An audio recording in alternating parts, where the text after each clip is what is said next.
Une alerte de sécurité importante a été émise concernant un individu suspect connu sous le nom de Mr. Swirl. Alors que la communauté s'inquiète de plus en plus, il est essentiel de rester vigilant et de prendre des précautions pour garantir la sécurité de tous. Toutefois, si vous l'apercevez, prévenez au plus vite la police. Nous comptons sur votre aide. Internet, pour la plupart des utilisateurs, ça peut servir à se divertir, acheter la dernière paire du moment, à travailler, mais une petite quantité d'individus se livrent à des activités bien plus sombres et illégales, celle du partage d'images et de vidéos mettant en scène de jeunes individus. Notre histoire commence en 2004 lorsque les autorités policières allemandes enquêtent sur Internet pour traquer les criminels les plus dangereux. Et durant cette année, parmi leurs trouvailles, ils mettent la main sur une collection de photos abjectes ayant toutes pour point commun la présence d'enfants et d'un homme mystérieux au visage censuré. Cette découverte a particulièrement attiré l'attention puisque pour la première fois le criminel était présent sur les clichés, comme pour dire aux enquêteurs « Vous me voyez, mais vous ne pouvez pas me reconnaître ». Sans le savoir, cet utilisateur anonyme désormais surnommé Mr. Swirl allait se mettre à dos tous les services de police du monde entier, entraînant une traque sans fin.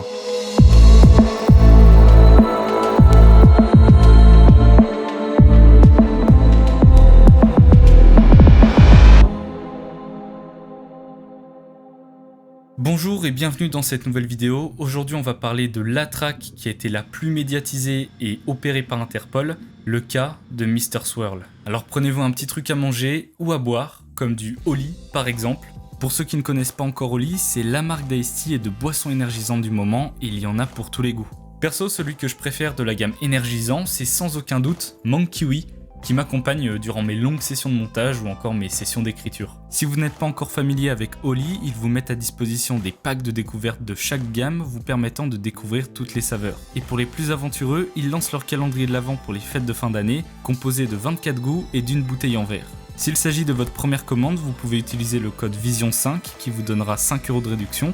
Et si vous êtes des habitués, le code VISION vous permet d'avoir cette fois-ci 10% de réduction. Et quand des fois je veux boire un truc un peu plus chill, je passe à la gamme Ice Tea. Et mon goût préféré, c'est la pêche. Encore merci à Oli de sponsoriser cette vidéo et je tenais à les remercier de m'avoir envoyé cette magnifique gourde thermos. Voilà, sur ce, retour à la vidéo. 2004, Allemagne. Depuis la naissance d'Internet et le développement des cybercrimes, des nouvelles sections policières ont été créées. Le BKA, ou Office fédéral de police criminelle, en fait partie et intercepte plus de 200 photos provenant d'un sombre forum. Une partie de ces clichés était plutôt banale, mais au fur et à mesure de les défiler, il y en avait qui étaient bien moins conviviaux. Il s'y trouvait au total 12 jeunes individus, tous maltraités par cet homme au visage tourbillonnant. Pour les enquêteurs, c'était inédit. D'habitude, les criminels n'apparaissent pas sur ce type de photos par sécurité, mais ici on dirait presque que l'individu éprouve une forme d'émoustillement et d'excès de confiance. Alors ils se sont dit qu'il y avait matière à enquêter, mais qu'ils n'y arriveraient pas seuls. Ils contactent alors Interpol, une organisation similaire à la leur, mais qui agit à l'international. Son siège se situe d'ailleurs à Lyon, en France. Les enquêteurs des deux pays commencent officiellement leurs recherches en analysant les différentes photos et les éléments qui les composent. Et ils finissent par déterminer selon les écritures et les objets apparents que ces photos ont été prises avec certitude au Vietnam ainsi qu'au Cambodge. L'opération Vico est désormais lancée. Ils avaient certes enfin pu déterminer un périmètre de recherche, mais ils n'avaient encore rien de concret, comme un visage par exemple. Les investigateurs se sont donc penchés sur un second mystère. Qui se cache derrière ce mystérieux tourbillon? Bien qu'à première vue cela semble très compliqué à décensurer, revenons à la base de ce qu'est une image numérique. Très grossièrement dit, on pourrait dire qu'il s'agit d'un immense tableau de pixels. Et contrairement à des censures plus conventionnelles comme le floutage ou plus radical encore un carré noir, ici l'information des pixels ne change pas, mais sont tout simplement déplacés. Donc théoriquement, si l'on vient appliquer la même méthode qu'a utilisé Mr. Swirl, mais dans l'autre sens, nous pourrions retrouver l'image originale. Et ça, les enquêteurs l'ont bien compris. Et c'est après plusieurs tentatives, sur plusieurs types de logiciels différents, qu'ils parviendront à un résultat concluant.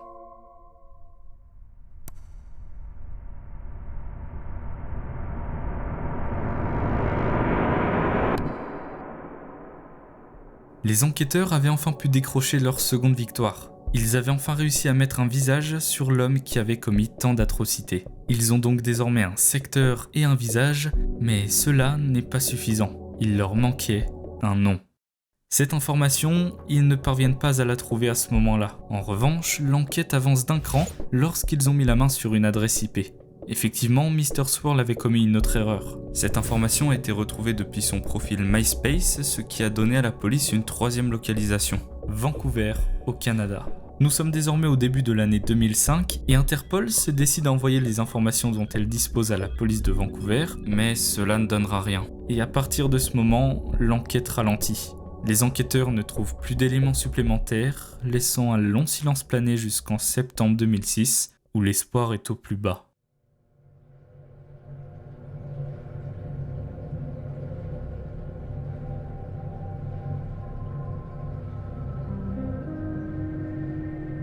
Interpol tente une seconde stratégie, plus agressive cette fois-ci en déployant la notice bleue. Mais de quoi s'agit-il ? Pour faire simple, les notices sont des outils permettant de lutter contre la criminalité internationale. Elles sont utilisées pour émettre des alertes et diffuser des informations cruciales entre tous les pays du monde entier, et il en existe 8 actuellement. Nous avons par exemple la notice jaune qui permet d'aider à retrouver des victimes disparues ou à identifier des personnes qui ne pourraient pas être en capacité de le faire.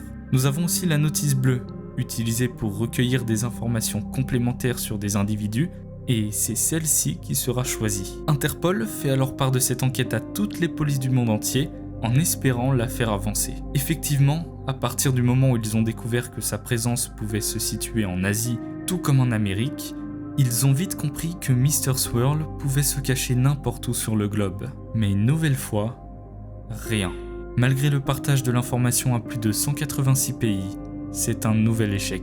Personne ne le retrouve, Mr. Swirl continue d'errer quelque part, et qui sait, continue sûrement de commettre ses atrocités.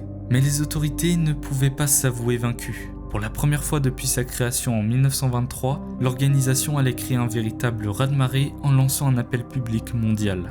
Et c'est cette prise de décision qui allait faire pencher la balance de l'autre côté. Le 8 octobre 2007, Interpol publie la photo de Mr. Swirl dans tous les médias à travers la planète en posant une seule question : connaissez-vous cet homme ? Dans les bureaux d'Interpol, c'est la panique. Des centaines d'appels sont reçus de personnes disant le connaître ou simplement de l'avoir aperçu. Une femme prétend qu'il s'agit de son ex-mari, un individu dit qu'il l'a aperçu vendre des cigarettes au coin de la rue, bref, comme ils s'y attendaient, ils font face à une tonne de fausses pistes. Cependant, une poignée de personnes fera exception. 9 octobre 2007, Dave's ESL Café. Dave's ESL Café, un forum ayant pour fonction de mettre en relation des professeurs d'anglais à travers le monde, se révélera déterminant dans l'affaire. Mr. Swirl, connu mondialement, est relayé sur le site et ne laisse pas indifférent une utilisatrice, une certaine Amy Bowler, enseignante à Yongin, en Corée du Sud. Lorsqu'elle l'a vu en photo, elle dit avoir eu comme un sentiment de malaise. Elle connaissait cet homme et elle était persuadée de l'avoir déjà rencontré. Mais elle n'était pas seule. D'autres membres du forum affirment eux aussi le reconnaître. Chacun se met en relation avec Interpol de manière indépendante, en fournissant les maigres informations en leur possession, mais une fois assemblées, cela donne un nom. Christopher Paul Neil. Ça y est. Nous venons enfin d'identifier officiellement Mr. Swirl. Et si cela a été reconstitué grâce à des professeurs d'anglais, ce n'est pas un hasard, car Christopher l'est aussi. Ni une ni deux, Interpol communique le nom et le prénom du criminel à la police de Vancouver, qui vérifie dans ses registres toute personne portant le nom Neil. Bingo. Cela les dirige vers Maple Ridge, une petite municipalité à 40 km de Vancouver. Il toque à la porte et là, un certain Matthew Neil l'ouvre.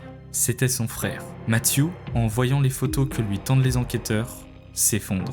Il ne pouvait pas croire que son frère était un tel monstre. Remis de ses émotions, il donne davantage de contexte à propos de la vie de Christopher. Il dit entre autres qu'il a quitté Maple Ridge à 25 ans, qu'il s'est formé pour devenir prêtre et a ensuite suivi une formation pour devenir professeur d'anglais. Il a aussi une passion pour le chant et la poésie, cela est d'ailleurs confirmé par son profil MySpace. Cela fait 5 ans que je me balade en Asie, où j'enseigne principalement et où je trouve d'autres formes d'activités. J'aime écrire et je m'essaye actuellement à la poésie. Il se peut que je me sente obligé de publier quelques textes ici. Toutes les critiques sont les bienvenues et encouragées, je veux m'améliorer.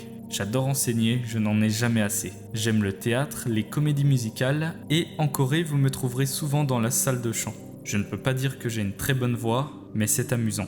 Christopher avait en fait beaucoup voyagé dans différents pays d'Asie comme le Vietnam, le Cambodge, la Thaïlande et la Corée du Sud, là où il finira par s'installer.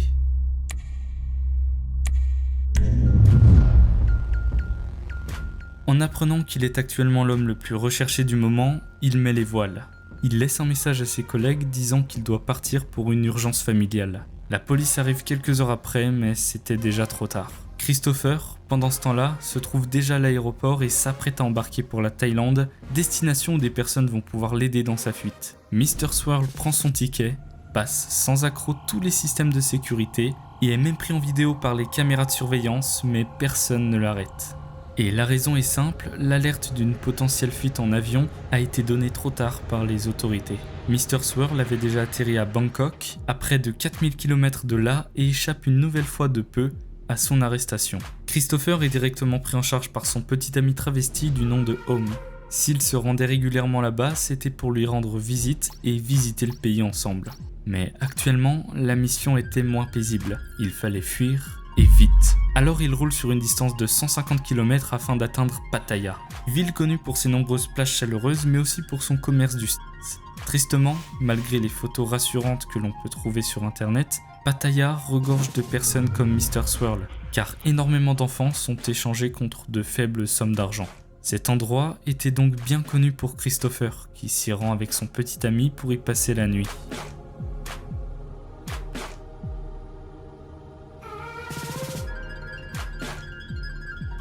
Malheureusement, les autorités ont été prévenues trop tardivement que Christopher et Home séjournaient ici, et une nouvelle fois, lorsqu'ils arrivent sur les lieux, ils avaient déjà disparu, mais la police avait désormais accès à une information cruciale, son numéro de téléphone.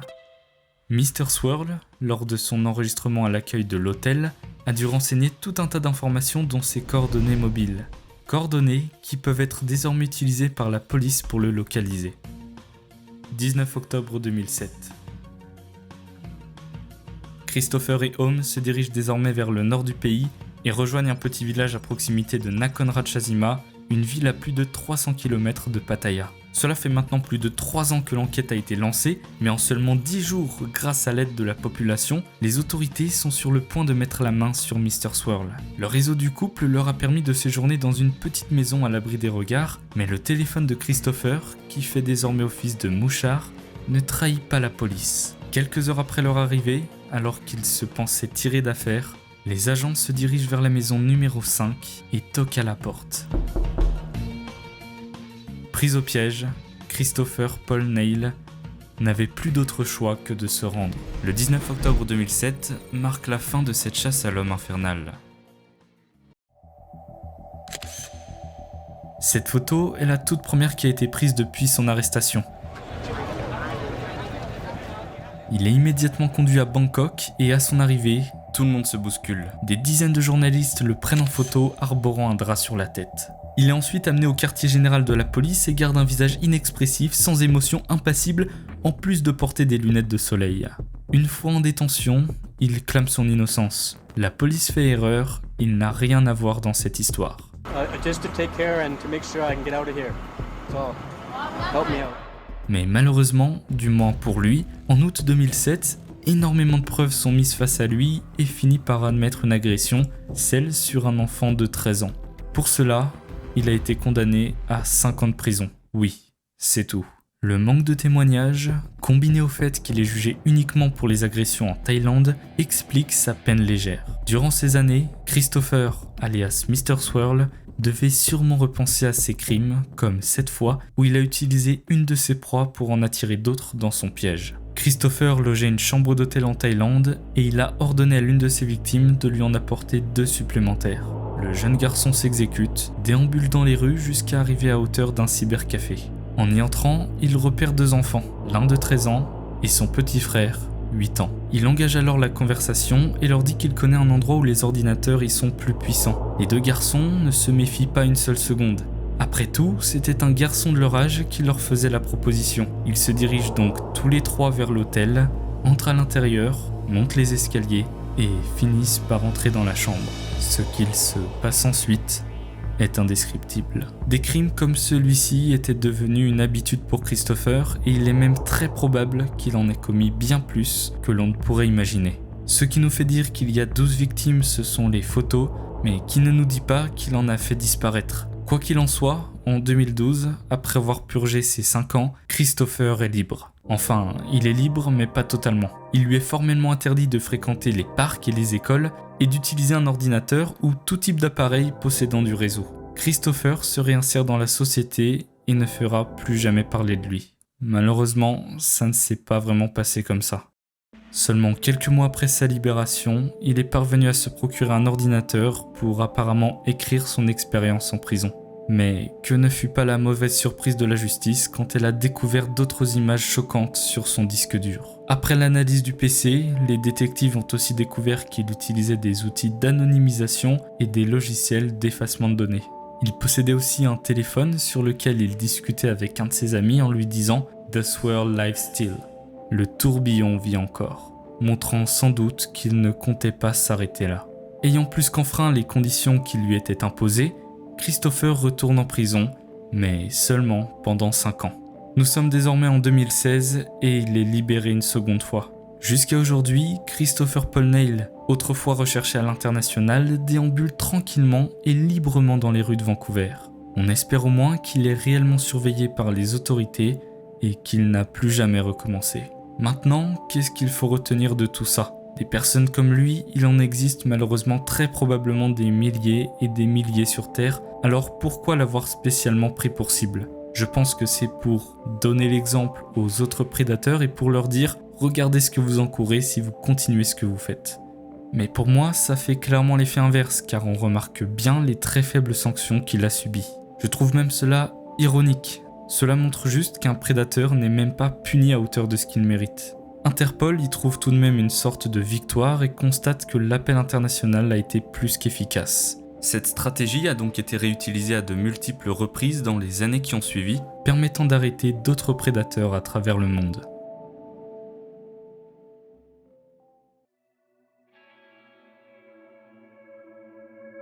Merci d'avoir regardé cette vidéo jusqu'au bout, n'hésitez pas à mettre votre ressenti par rapport à celle-ci dans les commentaires, ça m'intéresse. Pour les nouveaux, n'hésitez pas à vous abonner, je me suis fixé un défi d'atteindre les 200 000 abonnés avant 2024, donc si vous voulez participer, vous savez ce qu'il vous reste à faire. En plus, j'ai pas mal d'histoires dans le four là, donc restez à l'affût. Et pour ceux qui aimeraient aller plus loin, n'hésitez pas à me suivre sur X, c'est notamment là-bas que je parle un peu de mes vidéos en avance, et c'est aussi là-bas que je partage les backstage du montage, donc si c'est un domaine qui vous intéresse, n'hésitez pas à jeter un coup d'œil.